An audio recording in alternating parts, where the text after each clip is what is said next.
My brother stood up at our Christmas dinner table, clinked his crystal wine glass, and announced, with a smug smile, that our parents had secretly given him the company I built from the ground up. He looked me dead in the eye, San Francisco's city lights shimmering through the penthouse windows behind him, and said I was officially relieved of my duties and that I would be leaving with absolutely nothing. "Thanks for looking after my new toy for so long, Madison," he sneered, his voice dripping with unearned authority. "But as of right now, you are officially fired." Welcome to Turning Tables Stories channel. I'm sitting here enjoying a quiet cup of coffee and taking in the view. It's a stark contrast to the storm Madison just faced at her own dinner table. Before we see how she fights back, tell me, where are you watching from and what are you drinking right now? Now, let's head back to that silent penthouse. I did not cry. I did not ask why. I did not even flinch, as the words "officially relieved of your duties" hung in the air like the stale scent of overcooked turkey. Anger was not loud this time. It was clinical. I simply reached for my glass, swirling the $400 Cabernet I had paid for, and took a slow, methodical sip. The wine was rich, heavy, and tasted like absolute victory. I set the glass back down on its silk coaster with a deliberate click and turned my head slowly toward my father, Thomas. He sat there, at the head of the table, playing the role of the powerful patriarch who had just orchestrated the masterstroke of the century. "Should I tell them now, Thomas?" I asked, my voice dangerously calm and perfectly steady, "or do you want to do the honors?" The entire penthouse went dead silent. Thomas let out a harsh bark of laughter that echoed off the high ceilings. He looked at me like I was a toddler throwing a tantrum in a grocery store, not the woman who had kept his lifestyle afloat for the last decade. To him, I was never a daughter, I was just a highly performing asset. My compassion had been a luxury they had overdrafted for years, and now the account was closed. Joshua's wife, Kayla, leaned forward, her diamond tennis bracelet catching the light of the chandelier. She let out a soft, condescending laugh. "Oh, Madison, you really should listen to them," she cooed, her voice dripping with fake, saccharine sympathy. "It is honestly pathetic to watch you try to act tough when you are a single woman with zero leverage." She looked me up and down, her eyes full of pure, unadulterated pity. "Let us be brutally honest. You are 34 years old and completely alone. You have no husband, no children, and frankly, you have developed such a rigid and masculine energy that it is no wonder you can't keep a man." Joshua smirked, leaning back in his chair like a king on a cheap throne. "I already have an interior designer coming in on Tuesday morning, Madison," he announced, tapping his silver fork aggressively against the mahogany table. "That corner office of yours has always been so incredibly drab and lifeless. It needs a complete overhaul now that a real executive is moving in. We are thinking rich mahogany wood accents, leather seating, and a custom wet bar in the corner for actual gentlemen." He reached into his tailored suit jacket, one he definitely could not afford on his own, and tossed a thick legal envelope onto the table right next to the gravy boat. "So, what is it going to be?" Joshua asked, his tone turning sharp and demanding. "Are you going to hand over your company laptop and the office keys right now, or do we have to make a massive scene on Monday morning? Because I promise you, I have absolutely zero problem having my private security team carry your cardboard boxes out to the parking lot in front of your former employees." My mother, Kimberly, nodded vigorously, pouring herself another generous glass of wine. "We are doing this for your own good, sweetheart," she chimed in, her jewelry clinking as she moved. "You should be grateful we let you play businesswoman this long." Play businesswoman. The words hung in the air over the roasted turkey like a foul, toxic odor. I had sacrificed my entire youth for that company. While Joshua was bouncing from one failed startup to another, running back to mom and dad to bail him out of his terrible financial decisions, I was building an absolute fortress of wealth from nothing but pure, sheer determination. I had worked 90-hour weeks, skipped every vacation, and even slept on a freezing concrete warehouse floor to ensure our inventory did not freeze when the heating broke. I turned Apex Frontier into a machine that generated $30 million in annual revenue. And my own mother reduced all that blood and sweat to a little girl playing in a sandbox. I looked at Thomas. 5 years ago, he co-signed a $100,000 loan to get me started because I had no credit history. He treated that signature like he was handing me the keys to the kingdom, but he conveniently forgot that I paid back every single penny of that loan within the first 2 years. I paid the astronomical interest. I paid the fees. He even forced me to pay 12% interest, double the market rate to, as he put it, teach me the true cost of capital. Meanwhile, he bought Joshua a luxury vehicle outright after he totaled his last one. Joshua never had to pay back a cent. He was the golden son, carrying the family legacy, while I was just the workhorse, expected to pull the heavy plow through the mud, while he paraded around wearing blue ribbons he never earned. This is the trap of normalized cruelty. I realize now that my family had successfully dehumanized me. In their eyes, I was not a daughter with feelings or needs. I was a financial utility. They had created a psychological cage where my brilliance was only welcomed if it served their greed. My mother would constantly pull me aside and tell me not to talk about my staggering profit margins because it might make Joshua feel insecure. I was expected to continuously shrink myself to make him look taller. They did not see my sacrifice because they had normalized the idea that my only value was what I could provide for them. I was the designated draft horse, while Thomas took all the credit for my hard work at his exclusive country club dinners. But the horse had stopped pulling, and the carriage was about to hit a wall. I slowly reached down beside my chair and picked up my leather tote bag. I unzipped the top compartment and pulled out my tablet. The polished screen reflected the warm glow of the dining room chandelier. I did not rush. I took my time wiping a small smudge off the glass before entering my passcode. I tapped the mail icon and scrolled until I found a very specific message. It was a company-wide memo I had sent exactly 3 weeks ago. I placed the tablet flat on the table and spun the screen around, so it was facing Joshua perfectly. "Read it," I said softly. Joshua rolled his eyes, leaning forward with an exaggerated sigh, as if I were wasting his incredibly valuable time. He began to read the email out loud, his voice starting off flat, but quickly growing increasingly amused. It was my announcement to the entire staff that I would no longer be serving in the capacity of Chief Executive Officer for Apex Frontier. Joshua stopped reading and let out a loud, booming laugh. He threw his head back and laughed so hard his face turned slightly red. Kayla joined in, a wide, genuine smile spreading across her perfectly contoured face. "Are you actually serious?" Joshua asked breathlessly, pointing at the screen. "You sent this 3 weeks ago. You already quit." My mother clapped her hands together, looking absolutely delighted. "Oh, Madison, that is wonderful news. See, Thomas, I told you she would eventually see reason. She knew she was in over her head and just bowed out gracefully. I am actually very proud of you for recognizing your own limitations." Joshua was still laughing, shaking his head in disbelief. "I cannot believe you tried to play it cool. You saw the lawyers sniffing around, and you tucked your tail between your legs and resigned to save face. I let them have their moment. I let them bathe in their false victory. It is a rare and beautiful thing to watch arrogant people construct an entire reality based on a fundamental misunderstanding of the facts. They thought my email was a white flag. They thought I had abandoned the castle. Because I saw their little army approaching over the hill, I reached out and gently pulled the tablet back toward me, shutting off the screen. "I did not resign, Joshua," I said, my voice steady and clear, cutting through the lingering tension. "I simply relocated my assets." Joshua's smile faltered for a fraction of a second. A tiny flicker of confusion crossed his face. "What are you talking about?" he asked, his tone suddenly defensive. "You just showed me the email. You stepped down. You admitted it right there in writing."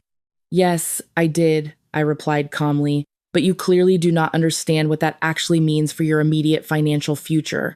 I watched Joshua stare at me with a blank expression. He had spent his entire adult life trying to get rich quick with internet schemes, but he knew absolutely nothing about actual corporate law. My father was equally uneducated in this specific arena. He thought owning 51% of a piece of paper made him an untouchable business tycoon. They both severely underestimated how much I had learned in the last 10 years of swimming with actual corporate sharks. "Let me give you a free business lesson, Joshua," I said, keeping my voice low and conversational. "A limited liability company is essentially just a legal container. It holds whatever assets and liabilities you choose to put inside it. 5 years ago, when I first started Apex Frontier, I put everything into that specific container: the warehouse lease, the equipment, the payroll, and eventually the lucrative client contracts. That is the specific container our father co-signed the original loan for. That is the container he legally owned 51% of. And that is the container you just proudly transferred into your own name today." Joshua scoffed heavily, but I could see the confusion starting to curdle into something else. "6 months ago," I continued, "I realized that my proprietary 3D architecture algorithms, the actual technology that makes my work so incredibly valuable, was legally vulnerable. I saw this exact family takeover coming from a mile away, so I hired a premier corporate law firm to completely restructure my entire operation from the ground up. I did not just step down from Apex Frontier. I legally established a brand new entity, a Delaware corporation called Apex Global." I watched Thomas drop his silver fork. It hit his porcelain dinner plate with a loud, sharp clatter. "And over the last 6 months, I have been very busy methodically emptying out the old container," I said, my tone dangerously light. "I legally transferred all of the intellectual property, including the custom routing software I coded from scratch, directly over to the new corporation. Since I was the sole creator, that transfer was perfectly legal and completely airtight." My father demanded to know what I was saying, his voice suddenly stripped of its booming patriarchal confidence. I looked at him and smiled. "I am saying that my new corporation owns the technology, but I certainly did not stop there. Every single one of my major vendor contracts expired at the end of the 3rd quarter. I simply chose not to renew them under the old company. Instead, I renegotiated and signed brand new, multi-year contracts under Apex Global, my new corporation, the one I own 100% of, the one your lawyers have absolutely zero legal claim to. And I didn't just move the contracts, Joshua, I moved the people. My entire senior engineering team and the IT department, the only ones who actually hold the encryption keys to your servers, signed their new offers with Apex Global months ago. You aren't just left with an empty building, you are left with a tomb that no one left knows how to operate." Joshua swallowed hard, his Adam's apple bobbing nervously against his expensive silk tie. He looked over at Thomas, who was suddenly intensely interested in the intricate wood grain of the mahogany table. But Joshua was not ready to surrender. His ego had always been his absolute biggest blind spot. He puffed out his chest, trying desperately to sound authoritative, despite the cold sweat breaking out on his forehead. "You are lying," he stammered. "You cannot just take the clients and run away. Besides, the company still has massive physical assets. I have been to the industrial park, Madison. I have walked through that 50,000 square foot facility. I know we own the entire fleet of vehicles. I know we own the massive high-tech equipment on the floor. You cannot fit a building into a new corporate filing. Those physical assets belong to the company I now control. You are just trying to scare me into handing it back."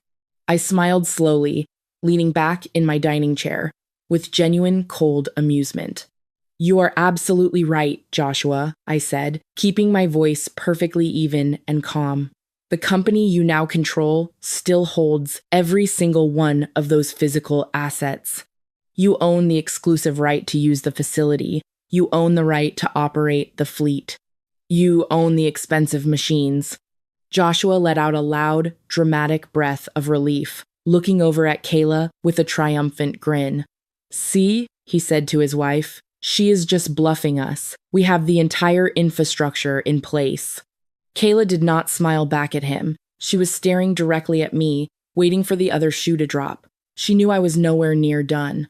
Yes, you have the infrastructure, I agreed, reaching down into my heavy leather tote bag one more time. But you see, Joshua, physical assets in a massive design and manufacturing empire do not just exist in a vacuum. They come with corresponding massive financial obligations. I pulled out a thick, heavy manila folder.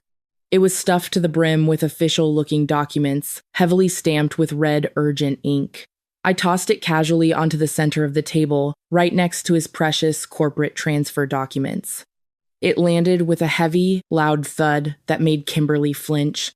"Go ahead," I offered, gesturing toward the overstuffed folder. "Open it. Take a good long look at your shiny new empire." Joshua hesitated, his manicured hand hovering over the folder for a few seconds before he finally flipped the heavy cardboard cover open. The very first page was a final legal notice from the commercial real estate conglomerate that owned the warehouse property. "That 50,000 square foot facility you mentioned," I said casually, taking another sip of my dark red wine. "It is not owned by the company. It is leased. And that expensive commercial lease is up for its mandatory renewal on the 1st of next month. Because the old company just lost all of its major clients, the corporate landlord is demanding a massive security deposit of $400,000 just to renew the contract." Joshua flipped rapidly to the next page, his hands physically beginning to shake.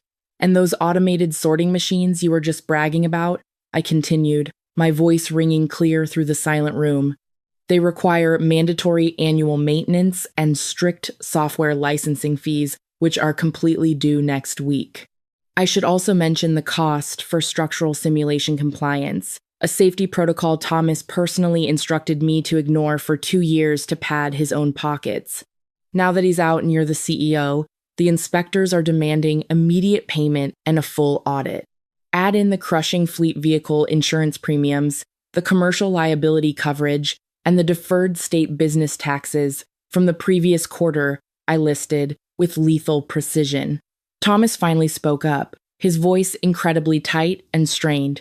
"How much, Madison? Exactly how much is owed?" I looked right at my father and delivered the exact brutal number. $2,400,000, I said, and every single penny of it is due within the next 14 days. The color completely drained from Joshua's face, leaving him looking physically ill. He stared blankly at the stack of invoices, the tax documents, and the commercial lease renewals. $2.4 million, he whispered, his voice cracking horribly. "The company does not have that kind of cash lying around. That's because I legally swept the accounts to settle the outstanding IP licensing fees owed to my new corporation.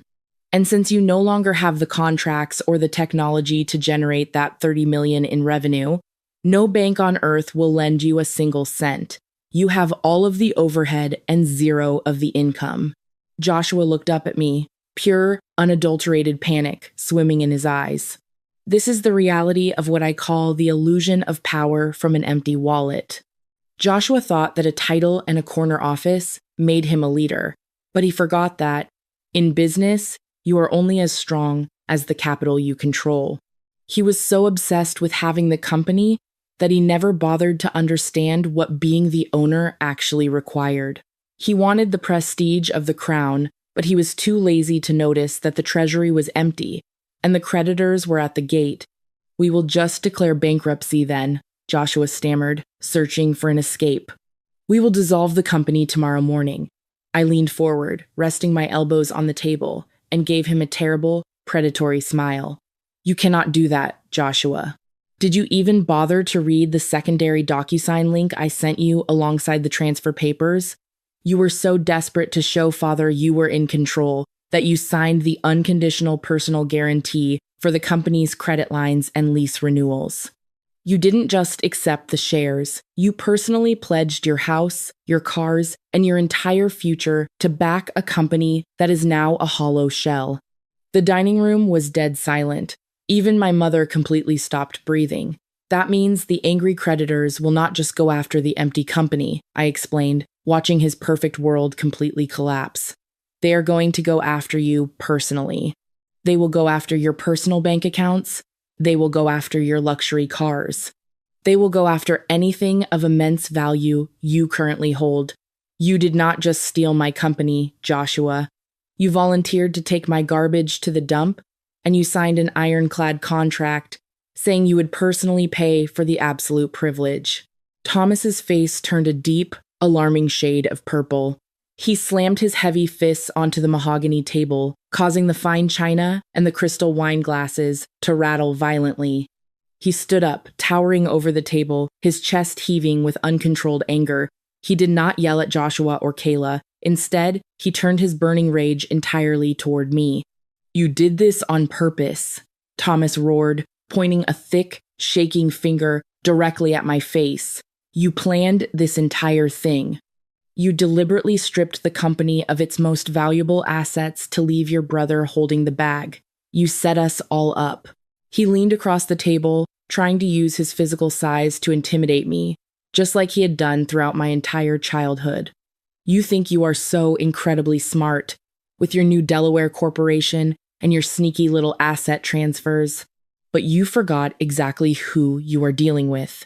I have the absolute best corporate lawyers in the state on my payroll. I am going to sue you for breach of fiduciary duty," Thomas threatened, his voice booming through the penthouse. "As the former chief executive officer, you had a strict legal obligation to act in the best financial interest of that business. Transferring all the assets and lucrative client contracts to a competing firm that you personally own is a textbook violation of the law. I will have my lawyers file an emergency injunction on Monday morning. We will freeze every single bank account your new corporation holds. We will drag you through court until you are completely bankrupt and begging for mercy." I looked at my father, and then I began to laugh. I did not just chuckle. I threw my head back and let out a genuine, loud, ringing laugh that echoed off the dining room walls. It was the laugh of a woman who had spent 10 years walking on eggshells, suddenly realizing she was completely invincible. "You think you can sue me for breach of fiduciary duty, Thomas?" I asked, wiping a genuine tear of amusement from my eye. I reached into my bag and pulled out a single crisp piece of paper, placing it firmly on the table. "Oh, Thomas, you really should pay closer attention to your own email inbox. Do you remember 2 months ago?" I asked, keeping my voice conversational, like we were simply discussing the weather. "I bought you that all-expenses-paid luxury golf trip to Cabo San Lucas. I flew you out first class. I booked you the presidential suite. I even paid for your unlimited bar tab at the clubhouse." Thomas stared at me, his thick hands remaining frozen on the armrests of his chair. "You never even thanked me for that trip," I continued. "You just assumed it was your absolute right as the patriarch to reap the lavish benefits of my hard work. You spent 5 days down there, living like an absolute king, while I was back here managing a massive, major project deadline. You even bragged to your country club friends that you were the true mastermind behind Apex Frontier. But I did not send you to Mexico because I felt generous. I sent you there because I needed you deeply distracted. On the 3rd day of your trip, you were playing the 14th hole overlooking the ocean," I said, perfectly recalling the timeline. "You were at least 4 margaritas deep. I know this because you posted a very blurry picture of your cocktail on your social media account, and right at that exact moment, I sent you an email. But don't think for a second that your intoxication is a legal out, Thomas. The DocuSign audit trail shows you authenticated and signed that document at 11 a.m. to full hours before you ever touched a margarita. You were stone cold sober and simply too arrogant to read the fine print." Thomas reached out with a trembling hand and slowly picked up the piece of paper. "You did not want to stop playing golf to read a boring legal document," I said, my voice dropping to a low, steady hum. "You just wanted to clear the annoying notification off your phone so you could get back to your game. So, you opened the DocuSign link, you scrolled rapidly to the very bottom, and you used your thumb to digitally sign your name. Read the second paragraph out loud for the table, Thomas, I instructed. He did not speak. His jaw was clenched so tightly, I thought his teeth might shatter. Fine, I will read it for you, I said, reciting the legal clause from memory. The majority shareholder hereby explicitly authorizes the unrestricted transfer of all intellectual property and vendor contracts from Apex Frontier to Apex Global. Furthermore, the shareholder acknowledges the role of primary personal guarantor for all existing commercial obligations, effectively assuming full personal liability for all corporate debts. Thomas slowly lowered the piece of paper. The arrogant, booming patriarch who had just threatened to destroy my life was completely gone. He looked like a deflated balloon. The document in his hand was an ironclad, legally binding waiver. His own expensive corporate lawyers would take one single look at that digital signature and tell him he had absolutely no case. You gave me the keys to the castle while you were getting drunk on a golf course, I said, a cold, hard smile spreading across my face. You explicitly approved the entire asset transfer. You legally signed away your right to sue me. There will be no emergency injunction on Monday morning. There will be no massive lawsuit. You have absolutely no legal recourse. The silence in the penthouse was thick, but I was not finished. I reached into my heavy leather tote bag for the third and final time and pulled out a bright red folder. I slammed it onto the mahogany table, right on top of the useless corporate transfer documents and the mountain of debt notices. Thomas stared at it like it was a live, explosive device. This is the complete, uncensored transaction history of the secondary corporate credit card for Apex Frontier, I said, my voice dangerously quiet. The specific card you secretly demanded I issue to Joshua 2 years ago so he could, quote, entertain potential vendors. Joshua's head snapped up, the sickly gray color of his face instantly draining into a ghostly, absolute white. He knew exactly what was inside that folder. Would you like to hear how your brilliant son has been entertaining our vendors, Kimberly? I asked, looking directly at my mother. Let us review his professional executive expenses. Last March, he charged $14,000 at a VIP nightclub in Miami. In July, he initiated a direct corporate wire transfer of $35,000 to an offshore digital currency exchange. He categorized it in the accounting software as an international software licensing fees, but he used company money to buy unregulated crypto tokens that collapsed 3 days later. I flipped to the final page, and my absolute personal favorite, a $24,000 diamond necklace, purchased last Christmas. I looked directly at Kayla. She was wearing a nice watch, but she was definitely not wearing a $24,000 diamond necklace. She realized the truth at the same second I spoke it. Her eyes widened with a level of disgust that could melt solid steel. Joshua had used company money to buy expensive jewelry for another woman, while Kayla was working 7 days a week, grinding through endless showings and closings just to keep their mortgage from going into foreclosure. Kayla stood up so fast, her chair tipped backward and crashed loudly onto the hardwood floor. She did not even flinch. She stepped toward Joshua, her entire body vibrating with a terrifying, cold rage. "You are a complete fraud, Joshua," she spat, her voice dangerously low. "You lied to my face, Joshua.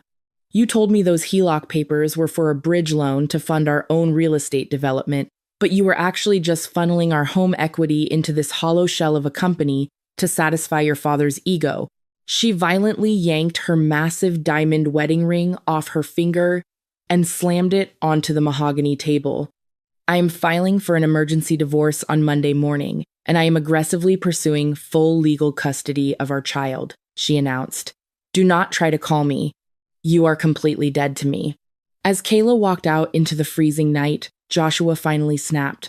The arrogant golden boy who had smirked over the wine glass an hour ago completely vanished. He scrambled up from the floor, but his legs buckled.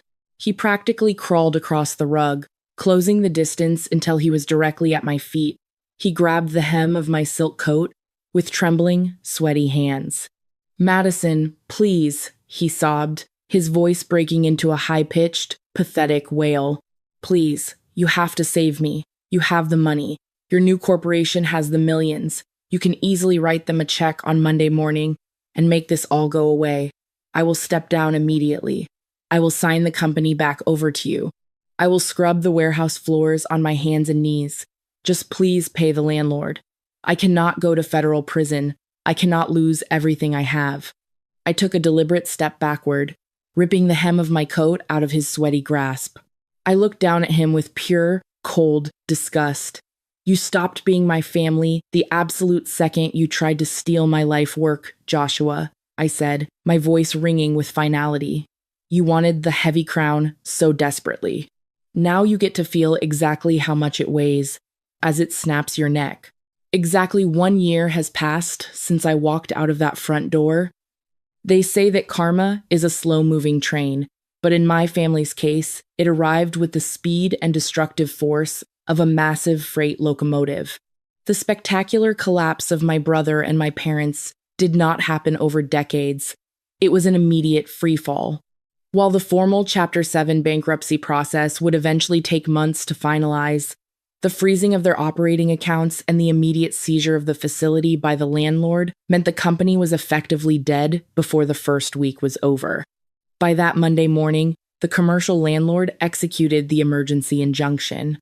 Joshua showed up to the facility only to find private security guards standing outside the chained gates. He was handed a formal notice of asset seizure, and the entire infrastructure of the company was liquidated to cover the broken lease. Within days, the firm I built was forced into absolute Chapter 7 bankruptcy. Joshua's personal life fared even worse. Kayla filed for an emergency divorce that same morning. During the brutal discovery process, her attorneys entered the bright red folder of corporate credit card receipts into the public court record. The judge was entirely unimpressed by a man who secretly mortgaged his marital home to buy an empty company while buying diamond jewelry for another woman. Kayla walked away with 100% of their remaining equity and full legal custody of her child, leaving Joshua with nothing but visitation rights and a mountain of personal debt. Thomas and Kimberly were forced to completely drain their luxury retirement trust fund just to pay the heavy federal tax penalties and astronomical lawyer fees needed to keep Joshua out of a federal penitentiary. They had to sell their beautiful fortress just to survive the fallout. They currently live in a cramped 2-bedroom condominium on the far edge of the city. Thomas had to resign his membership at the country club, and the wealthy men he once bragged to now actively avoid eye contact with him. As for the brilliant chief executive officer himself, Joshua finally got to experience the reality of the actual working class. Last week, one of my junior managers saw him at a home improvement store. He was wearing a bright blue polyester vest with a plastic name tag, stocking heavy boxes of pipes for $15 an hour. He has a manager 10 years younger than him, barking orders over a cheap walkie-talkie.